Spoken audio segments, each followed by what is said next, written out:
I've had this idea, because you may as well have ideas that are just completely out of the box. Yeah. Blue sky thinking, I'm going to be on The Apprentice next year. I could sell. Dragon's Den. I'm not sure you're daft enough. My business idea to Alan Sugar. Well, I've got this sport, right? Rugby League. We're going to invest in Rugby League. So last night I was watching the cricket, and we're crap at cricket. Cricket. Remember when we were good at cricket in the summer? Well, we're rubbish now. Hey, you were good in New Zealand, Mark Wilson, years ago. You should be playing for England. You were brilliant. No, I was in fact, watching England and New Zealand last night was like watching me in New Zealand. Mate. Yeah, but to be honest, you was the on only the difference is I was drunk when I was. Yeah, that's what I'm saying. You were on the drinking. It looks like they've been on the drink. I'd recommend they do. Although I tell you what, Michael Atherton's very, very good. He was interviewing Joe Root afterwards, asking the right questions. He's like Sky, but with a degree from University of Cambridge rather than. No, I've got 3 degrees.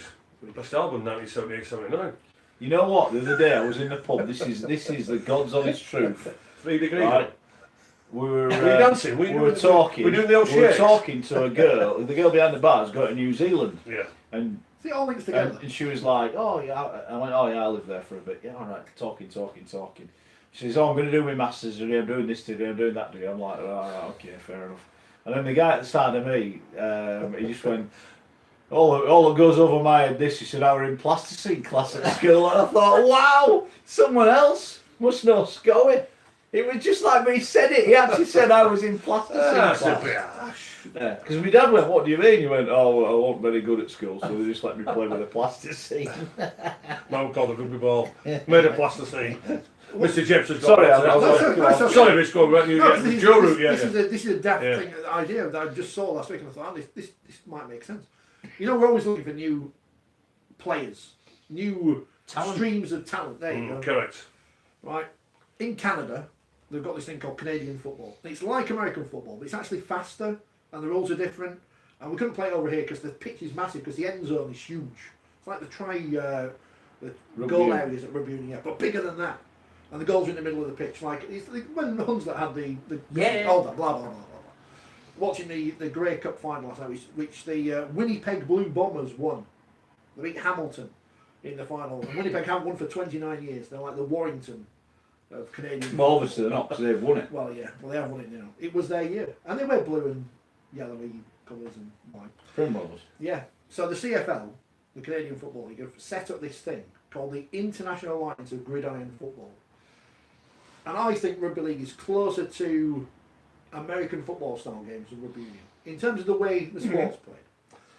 We just need athletes.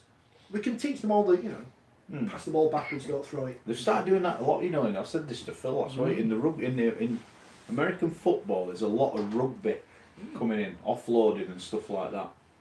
They've started this thing where they're looking for talent from around the world to play Canadian football. There's a German fella playing in the final last night.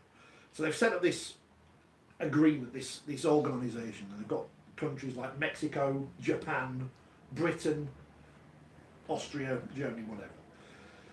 And what they're doing is working together to find ways of developing players to play their sport, in American football and whatever.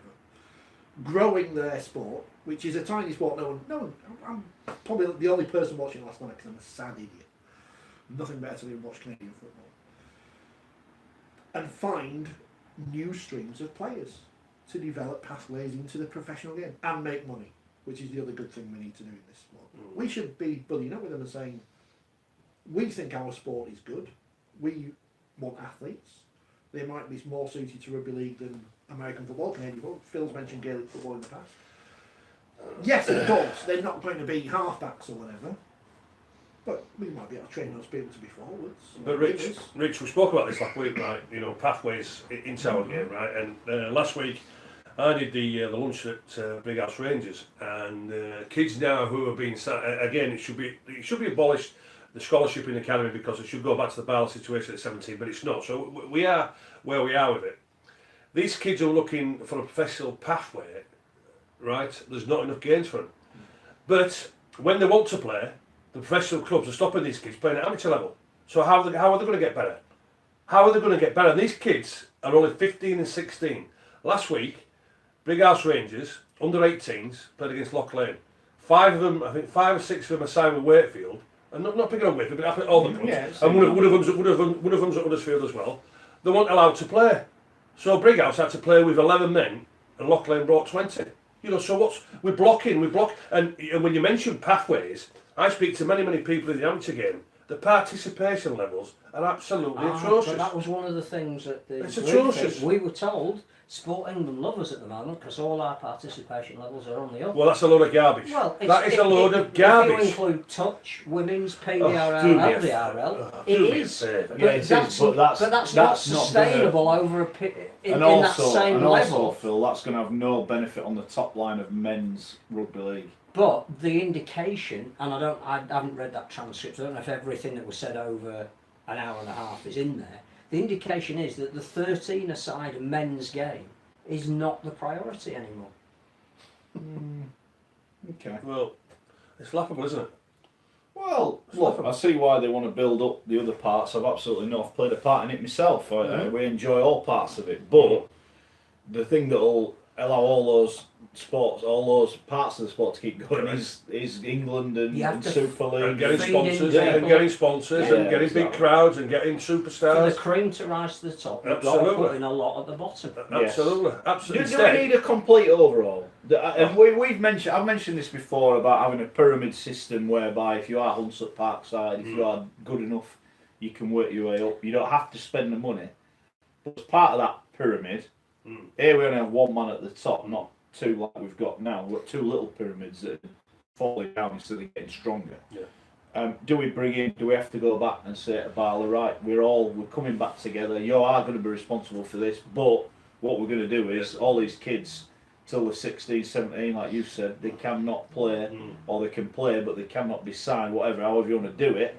So your base at the bottom's getting bigger and bigger because the kids are still playing. Absolutely. Instead of standing on the sideline going, I can't play. Or not even turning up to stand on the sideline because they feel that they had a chance and for whatever Well, as reason. we said last week, for those kids that don't play, we're using Brighouse as an example. It's the example we've got, and there's many more like it. So those kids then that stop playing with their mates, so they can't play like stop playing. Yeah. And then when they get cut loose, because they're not all going to make it, Correct. we live in a world here where you're not all going to make it. And actually, And then they go, you know what, I'll actually quite like staying in bed on a Sunday morning now, so I'm not going to play with And I'm lads. not going to go training on And that's Tuesday and another Thursday two night and this good sort of players that have But got. the fact of the matter is, these 18 and 19-year-olds who've been given all the false promises and all this sort of thing, when they're told, sorry, being not good enough, they lost the game because they're absolutely cheesed off. Cheesed off, isn't it? Yeah. So when we talk about pathways and participation, but again, the people who matter at the governing body are not taking notice. I think that Not taking notice. what you've said is right, but we've needed to do it for a long time. It's the almost blank sheet of paper principle that if we were to start the game today What would it, and not take into account a lot of the history that comes with the sport that's vital to it, then there are decisions that will be made that clearly will be different. So if you're going to actually draw a line under where we are and say, let's see where we're going to be in 5, 10, 15 years' time. Let's involve everybody who can input into that. Yeah. Some people are going to be upset. Some empires that have been built over time will need to be dismantled. And some ways of looking at things will have changed from what we might have called the traditional. Now that, unless you are a benevolent dictator, that is something that's really hard to bring off. And one of the things that Nigel Wood was very, very good at, and probably still is he's a consummate politician. In the sense that he takes people with him, he gets to know who he can count on for their vote and support. Now that may or may not allow him to introduce a situation whereby those people that he relies on for their support are cut adrift. And I think we are at the point where a strategic plan that takes the game to a different place than it is at the moment, acknowledges history, but the fact that once you go professional, the whole landscape changes. Once you move to summer, that brings different dynamics than when you were a sport in winter. Once your industries that supported the sport aren't there anymore, you've got to look at different ways of generating income. Once kids don't necessarily go to schools where sport is high on the curriculum, which it always has been in the north of England, you've got to find other ways of getting kids involved. Do you do that through local amateur clubs, or do club foundations go and do the work of teachers in schools? However you're going to do it, we only have a limited amount of resource. So to make the decision as to what you're going to spend the money on will affect other parts of the game. So if we sit here and go, look, Richie's right, we need a whole new area of talent pool to fish in. We're going to set up 3 development offices in Ireland. That might be for the sport a really important thing to do where we are at the moment. Well, we have the money. But somebody's going to have to sacrifice some money in a different area to achieve that.